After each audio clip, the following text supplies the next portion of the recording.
মালিগাঁও উৰণীয়া সেতু নিৰ্মাণত হ্ৰাস বৰষুণ দিলেই ওপৰৰ পৰা পানীৰ ঢল সমস্যাত পৰিছে ব্যৱসায়ী গুৱাহাটী মহানগৰীৰ মালিগাঁও উৰণীয়া সেতুৰ নিৰ্মাণ কাৰ্যত ব্যাপক আহ্বাস থকাৰ অভিযোগ উত্থাপন হৈছে আজি পুনৰ এজাক ধাৰাসাৰ বৰষুণৰ পাছতে সেতুখনৰ তলত থকা ব্যৱসায়ীসকলৰ চৰম দুৰ্ভোগত ভুগিবলগীয়া হৈছে বৰষুণ দিলে উৰণীয়া সেতুৰ ওপৰৰ পৰা পানীৰ ঢল নামি আহি পোনপটীয়াকৈ তলৰ দোকানবোৰৰ ভিতৰত সোমায়হি যাৰ ফলত বহু মূল্যৱান সামগ্ৰী নষ্ট হোৱাৰ লগতে দোকানদাৰসকলে ব্যৱসায় চলাই নিব নোৱাৰা অৱস্থাৰ সৃষ্টি হৈছে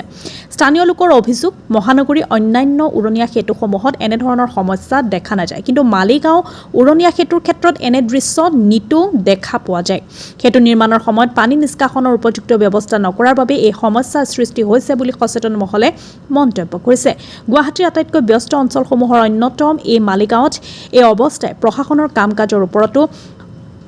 প্ৰশ্নচিহ্ন অংকন কৰিছে এটা প্ৰশ্ন হয় দায়িত্বশীল কৰ্তৃপক্ষই কেতিয়া চকু মেলিব আৰু মালিগাঁৱৰ এই ভুক্তভোগী ব্যৱসায়ীসকলৰ সমস্যাৰ স্থায়ী সমাধান হ'বনে মেইনটেনেন্স কোনো নাই ব্ৰিজখন বনাই দিছে পানী পৰি আছে এইফালে দোকান আছে কিমান অসুবিধা হৈছে মানুহ অহা যোৱা কৰি কিমান অসুবিধা হৈছে কিন্তু মেইনটেনেন্স নাই এটা মেইনটেনেন্স নাই মানে বৰষুণ দিলে পানী পৰে না বৰষুণ দিলে নন ষ্টপ পানী পৰি থাকে এইটো জেগাতে পৰে বেছিকৈ কিন্তু ৰিপেয়াৰিং বুলি বস্তু নাই গোটেই পূৰা প্লাষ্টিকৰ যিমান আছিলে পাইপডাল লগাইছিলে গোটেইখিনি পাইপ কি হৈছে হৈ পৰিছে মেইনটেনেন্স নাই না কোনো মেইনটেনেন্স নাই কিমান দিন ধৰি এনেকৈ ভুগি আছে সেইটো আপোনাৰ মানে 2 বছৰ 1 বছৰৰ পৰা এনেকুৱা হৈ আছে বৰষুণ দিলে পানী পৰে কি ক'ব আপুনি এইটো আমি আৰু উপায় নাই আমি কমপ্লেইন দিলোঁ DMC ক'লে এতিয়া আপুনি গুৰুত্ব নিদিয়ে আমি তেনেকৈ কষ্ট কৰি আছোঁ উপায়টো নাই DMC কৰি ব্যৱসায় আছে দোকান আছে